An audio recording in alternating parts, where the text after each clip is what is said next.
So we're continuing to talk about the idea of doing energy conservation as a way of doing first principles quantitative validation of a mechanical system. And you recall the first question we asked was, is the system conservative? And that requires us thinking about the types of interactions that we've included. That is, are there interactions that actually transfer mechanical energy into thermal energy? If the system is conservative, that is, if we don't have things like friction involved, the next question we'd ask is, where is the energy stored? And in general, when we talk about mechanical energy being stored, there are sort of two places where we can store it, right? One place is as kinetic energy. This is energy that has to do with motion, right? Hence kinetic. And the other is in the form of potential energy. Potential energy is energy that has to do with sort of storing mechanical energy within an interaction.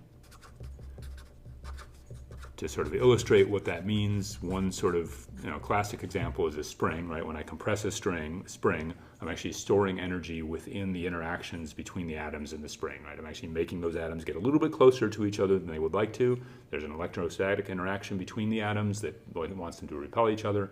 And so when I let go, the spring pushes back. That energy that's stored in the interaction gets transferred into kinetic energy of moving whatever mass is attached to the spring. Similarly, if I pick up a mass off of the floor, there's a gravitational interaction between the Earth and that mass. As I lift the mass up, I'm sort of stretching that sort of quote-unquote gravitational spring and storing energy in that gravitational interaction. And similarly, when I let the mass go, it drops. That potential energy stored in the gravitational interaction gets transferred into kinetic energy. Sound good? Sounds great. All right. So if we've identified that in general kinetic energy needs to be stored in these two places, the next question we need to ask is, okay, well, how do we actually go about calculating it for storage in those places? And let's do that actually for the skateboarder as an example, right? So let's remember for the skateboarder, right, we have this skateboarder is located at some distance r from the pivot, right? And this ramp is at some angle theta.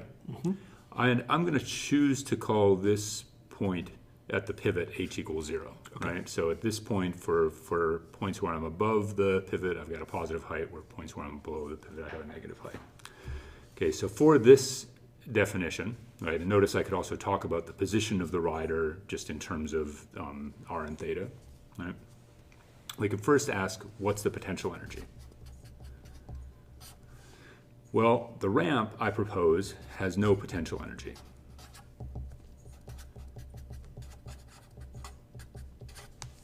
And the reason I say the ramp has no gravitational potential energy is I'm assuming the center of mass of the ramp is located at h equals 0, so mgh equals 0 for the ramp, and no matter how I rotate that ramp back and forth, the location of the center of mass of the ramp is not changed, right?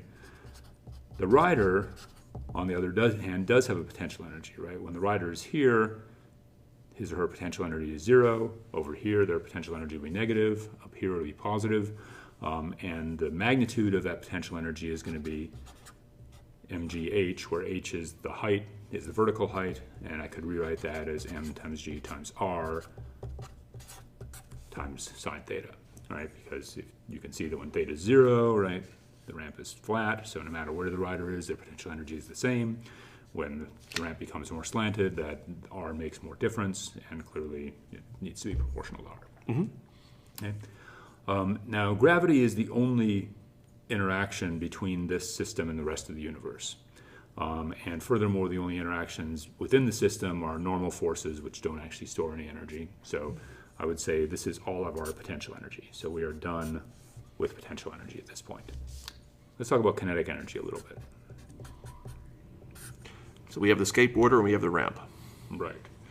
So it's tempting initially to say the ramp has no kinetic energy, right? Because the center of mass of the ramp is not moving. But when you talk about kinetic energy, you actually need to talk about both translational kinetic energy, which has to do with the idea that the center of mass is moving. So this rider, as the rider moves up and down the ramp, is going to have translational kinetic energy. And also rotational kinetic energy, right? So the ramp is actually rotating, and certainly you wouldn't want to get hit on the head by this ramp because it is carrying some rotational kinetic energy.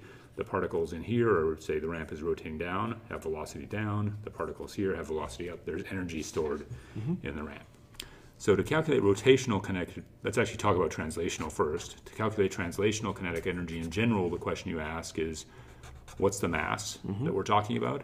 And what's the velocity that that mass is moving at, right? 1/2 mv squared is the translational kinetic energy. Rotational kinetic energy is actually very analogous to translational kinetic energy. It has a 1/2, it has an I, and it has an omega squared. And just to sort of comment on this, this I is the moment of inertia.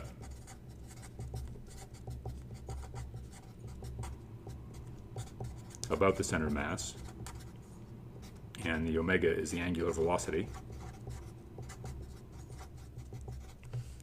And so there's actually a really direct analogy between this translational kinetic energy and its rotational kinetic energy, right? Mass tells you how hard it is to change linear momentum.